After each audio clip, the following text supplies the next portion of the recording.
Bem-vindos ao Sofá do Parlamento. O Luís Montenegro formalizou ontem a recandidatura à liderança do PSD e apresentou a moção de estratégia para os próximos 2 anos. Hoje recebemos o deputado e secretário-geral adjunto dos Sociais-Democratas, Ricardo Carvalho. Bem-vindo. Deixe-me começar pela moção entregue ontem. Luís Montenegro reafirma a fórmula de negociar com todos e não fazer acordos de legislatura, nem com o Chega, nem do Bloco Central. Este formato não tem sido pouco eficaz. Olá Miguel, boa tarde e agradecer o convite. Este é o formato que os portugueses escolheram, ou seja, os portugueses em 2024 deram uma vitória ao PSD, ao AD, em 2025 numas eleições antecipadas reforçaram essa maioria do PSD, ou neste caso da AD, uma maioria relativa e foram taxativas, disseram que a AD teria que negociar e chegar a acordo com os dois maiores partidos da oposição. Neste caso, o Chega, como líder da oposição, e o Partido Socialista como o terceiro partido mais votado. E é isso, desde então, que o PSD e o Governo têm procurado fazer coerência com aquilo que disseram, e o Primeiro-Ministro foi taxativo, quer numa primeira eleição, quer numa segunda, que não faria qualquer coligação com o Chega, coligação ou acordo parlamentar, e o não é não, mas também com o próprio Partido Socialista. E desde então temos procurado, com o intuito reformista do próprio Governo, chegar a acordo, quer com um partido, quer com outro partido, nas matérias que são essenciais ao partido. Ao país, neste caso. Mas é uma estratégia cansativa esta de ir negociando ponto a ponto e nem sempre com o sucesso desejado?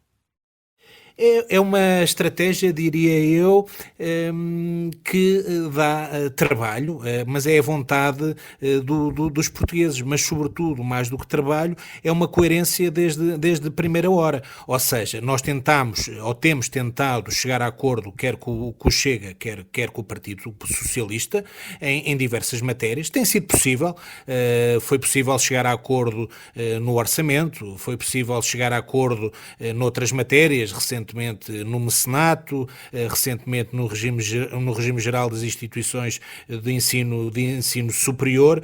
Agora, o que não podemos aqui assistir é, de alguma forma, quando o PS faz uma birra com o PSD porque falou primeiro com o Chega, ou quando o próprio Chega também faz uma birra com o PSD porque o PSD falou em primeiro lugar com o Partido Socialista. Ou seja, nós não podemos estar aqui agarrados às ilusões populistas do Chega, por um lado, e ao imobilismo estatizante do PS, por outro lado. Porque depois também temos que ser coerentes quando olhamos para um ano desta legislatura e percebemos que o PS e o Chega juntos aprovaram mais diplomas entre eles do que diplomas com o PSD, também dá um sinal desta coerência que tem faltado, quer ao Partido Socialista, quer ao Partido Chega. Mas nós, de alguma forma, também não desistimos, fazemos o nosso trabalho, sabemos que há matérias que é possível chegar a um acordo, diria, mais fácil com o PS, noutras matérias um acordo mais fácil com o Chega, mas estamos abertos a um diálogo permanente com os dois maiores partidos da oposição, porque no final do dia o que importa é resolver o problema dos portugueses, e nós temos colocado os portugueses acima do debate político-partidário, porque nós também não temos medo de assumir esse mesmo ímpeto reformista. O que não podemos assistir é, sempre e quando o Governo quer reformar e quer transformar o país, quer o Partido Socialista, quer o Partido Chega, se recusam e usam outro tipo de subterfúgios. Por isso, eu diria, é uma estratégia que dá trabalho, cansativa. Estamos com a capacidade estamos muito mobilizados, somos um partido e um Governo muito resilientes e não abdicamos daquilo a que nos propusemos, de melhorar a vida dos portugueses, sabendo nós que há um conjunto de áreas que são desafiantes e que permitirão, caso haja vontade política dos partidos da oposição, sempre e quando os votos dos partidos que sustentam o Governo não sejam suficientes, avançar com essas. Deixe-me perguntar-lhe também, a reafirmação desta estratégia do não é não é também uma resposta a Pedro Passos Coelho, que tem pedido acordos de legislatura à direita? Não, de todo. Eu acho que isso, nós muitas vezes ficamos presos na bolha mediática e na bolha política. O Governo e o Primeiro-Ministro definiram muito bem quais é que eram as áreas onde tinham que apresentar reformas ao país. E disso não abdicamos. Agora, vamos lá ver uma coisa. Nós temos uma geometria parlamentar que é bastante desafiante. Os votos dos partidos que se portam o governo não são suficientes para um conjunto de matérias que requerem um consenso ou pelo menos uma votação maioritária na Assembleia da República. Nós, desde que chegámos ao governo, temos procurado e temos manifestado o nosso ímpeto reformista em diversas áreas. Na reforma do IRS, baixámos 4 vezes o IRS e isso é uma reforma. Na reforma do IRC, quando assumimos o compromisso nesta legislatura e no final desta legislatura passar de uma taxa de 21% para uma taxa de 17%. Na revisão das carreiras da administração pública, 40 carreiras revistas, é um sinal de valorização da administração pública e que contamos com uma administração pública que é essencial ao desenvolvimento económico e social do país, quanto também temos procurado um equilíbrio sempre orçamental que nos tem permitido um excedente esse também tem permitido todos os anos dar um aumento extraordinário aos pensionistas, uma preocupação também sempre com os idosos de baixas pensões, quando subimos mais do que uma vez o complemento solidário para idosos, a reforma laboral que irá ao Parlamento. Já vamos à reforma laboral e aproveito isso para interromper só para irmos a um outro assunto antes, que é também nesta moção, Luís Montenegro lembra aos partidos a responsabilidade de não provocar instabilidade política e refere até que o Presidente da República se apresentou a votos com esse propósito. Isto não pode ser o Governo a tentar desresponsabilizar-se de eventuais falhanços? Não, nada disso. Ou seja, eu acho que o país... repara uma coisa, Miguel.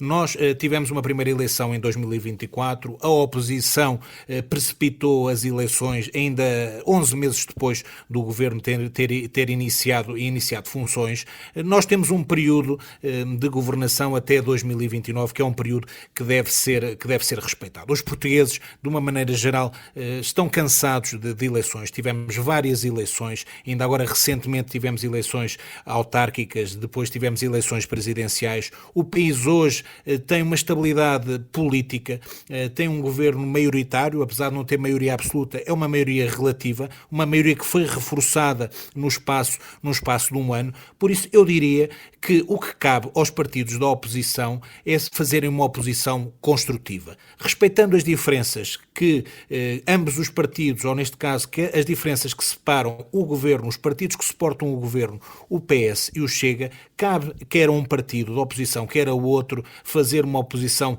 construtiva, de apresentar propostas. E propostas que vão de encontro também, de alguma forma, ao programa de governo que foi aprovado e também ao programa eleitoral que foi sufragado. Porque, efetivamente, os portugueses disseram: nós queremos um governo da AD, queremos um governo liderado por Luís Montenegro. E, independentemente, numa ou noutra matéria, haver, como é óbvio, algumas diferenças que separam estes três partidos, a oposição tem que também ter uma responsabilidade acrescida e, como é óbvio, mesmo discordando, nunca colocando em causa a estabilidade do país. Não só pelo bom momento que o país vive nestes últimos 2 anos, mas sobretudo também pelos desafios que hoje temos no contexto internacional e sobretudo no contexto geopolítico. Nem o governo deseja eleições e acho que a responsabilidade dos partidos da oposição também deve prevalecer na lógica de esta legislatura ir até ao fim. Mas sem que isso represente uma carta branca para o Governo e para o PSD. Com certeza que não. E nós lidamos muito bem com toda a negociação que tem sido feita no Parlamento, em diferentes matérias, também com a negociação que tem sido feita em sede de Orçamento de Estado. Ou seja, nós temos a humildade para reconhecer que não temos uma maioria absoluta, que a vontade dos portugueses foi que não houvesse uma maioria absoluta, mas que a vontade dos portugueses foi que o Governo levasse avante o seu programa eleitoral, o seu programa de governo e que conseguisse concertar posições, quer com um governo, quer com um partido, quer com outro. E é normal que haja uma proximidade em determinadas matérias com o Partido Socialista e que haja uma proximidade em outras matérias com o Chega. O que não pode haver e eu diria, nós já tivemos exemplos disto, o que não pode haver é um conluínio entre o Chega e o Partido Socialista no Parlamento, procurando governar a partir do Parlamento em matérias que não são as matérias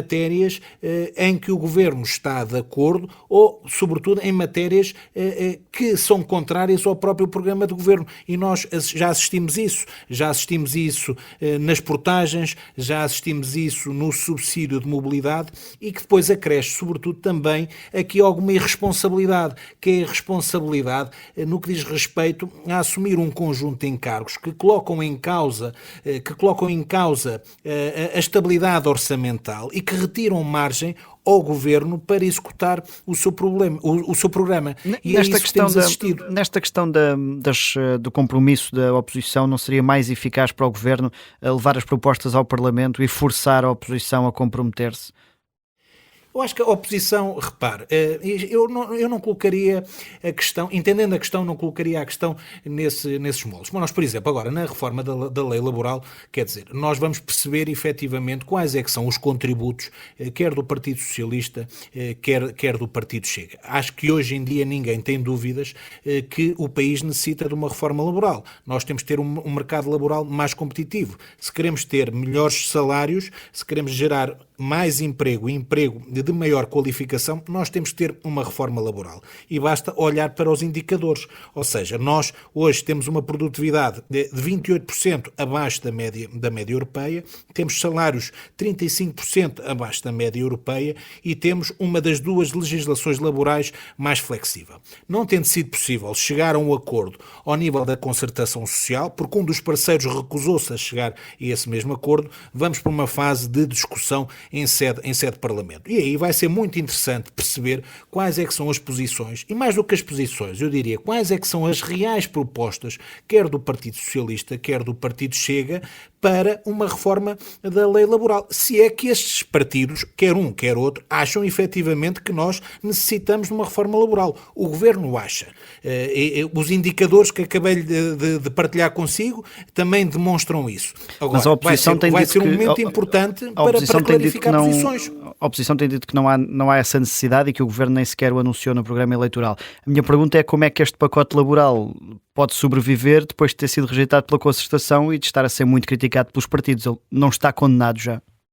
A concertação social é importante, mas eu tenho dito isto com todo o respeito e não retirando importância à concertação social, quem legisla é o Parlamento. Nós, no passado, também, num governo, curiosamente, de maioria absoluta do Partido Socialista, também tivemos uma reforma laboral aprovada no Parlamento sem o apoio da concertação social. O que se passou na concertação social é que nós tivemos, vamos lá ver, a meu ver, uma politização da concertação social por parte da UGT. A UGT nunca quis chegar a um acordo e arranjou sempre subterfúgios à última da hora para, mediante propostas concertadas entre o Governo e os patrões, a UGT nunca esteve disponível para isso. Chegando ao Parlamento, a questão que se coloca no Parlamento é: os partidos, se acham que não deve haver reforma laboral, devem dizer, então, achamos que não deve haver reforma laboral, que está tudo bem. Se acharem que deve haver reforma laboral, quais é que são as propostas? Porquê? Porque depois, lá está, voltando até um bocadinho atrás, na estabilidade governativa que temos, no ciclo governativo que temos, no final destes 4 anos, quer o Governo, quer a oposição, serão julgados pelos portugueses. O Governo quis fazer uma reforma laboral porque entende que é o momento certo a fazer uma reforma laboral. O país tem estabilidade política, o país está a crescer acima da média europeia. Mas não há sequer o risco desta reforma laboral poder acabar desvitaminada face à proposta original do Governo? Repare, a proposta original do Governo, a proposta que o Governo vai enviar à Assembleia da República, até penso que hoje que enviou, é uma proposta muito perto da versão final. Não tendo havido acordo com o GT, é óbvio que em algumas matérias o Governo optou por manter a sua proposta inicial, que também tinha o apoio dos patrões ou das confederações patronais. Agora, eu não diria que é desvitaminada, ou seja, a reforma, quando chega ao Parlamento, identifica muito bem as áreas onde o Governo quer alterar. E quer alterar também tendo em conta a realidade de outros países, e sobretudo países europeus, que são países que hoje competem connosco, que são os nossos concorrentes. E nós temos ali identificados 4 áreas. Uma tem a ver com os contratos a prazo, o alargamento do prazo dos contratos a prazo. Outra tem a ver com a questão do outsourcing, e outra tem a ver com o recuperar do conceito do banco individual, o banco de horas individuais. São 3 aspectos fundamentais, além de outros que têm a ver com uma preparação de uma lei laboral mais moderna para o teletrabalho, para o surgimento da inteligência artificial, outras matérias, um reforço da lei da licença parental. Ou seja, há um conjunto de matérias abrangentes que se identificam como sendo críticas para dar competitividade ao mercado de trabalho em Portugal. Agora, a proposta chega ao Parlamento e vai ser muito interessante, e eu acho que vai ser mesmo muito interessante. Porquê? Porque também vai ser a primeira vez em que nós vamos ter a capacidade de debater cada um destes aspectos da lei laboral, que até aqui estavam em sede de concertação social, num ambiente mais fechado, e os portugueses também vão ter a oportunidade de perceber efetivamente aquilo que o Governo quer alterar, e que quer alterar para bem dos portugueses. E também vai ser uma oportunidade aos partidos que queiram negociar a lei laboral de apresentarem as suas propostas, ou então simplesmente os partidos, e à partida esta será a posição do Partido Socialista, que dirá não, mas dirá um não também sem justificar o porquê. Pronto, eu acho que vai ser um processo muito interessante e vai permitir, sobretudo, na Casa da Democracia, que os portugueses percebam a boa intenção do Governo. Houve muito ruído relativamente à lei laboral. E agora o debate vai ser na arena pública. Deixe-me só perguntar-lhe se esta reforma laboral chumbar acaba por ser uma derrota para o Governo. Há alguma consequência política a tirar, nomeadamente por parte da Ministra? E nada disso, ou seja, bem pelo contrário. No final do dia, o Governo fez aquilo que estava ao seu alcance, respeitando a geometria hoje parlamentar. O Governo assumiu um compromisso de apresentar uma reforma laboral, negociou essa reforma laboral até à exaustão, reveu a sua posição. Nesta proposta final, cerca de 50 artigos tiveram contributos, quer da UGT, quer das confederações de patrões.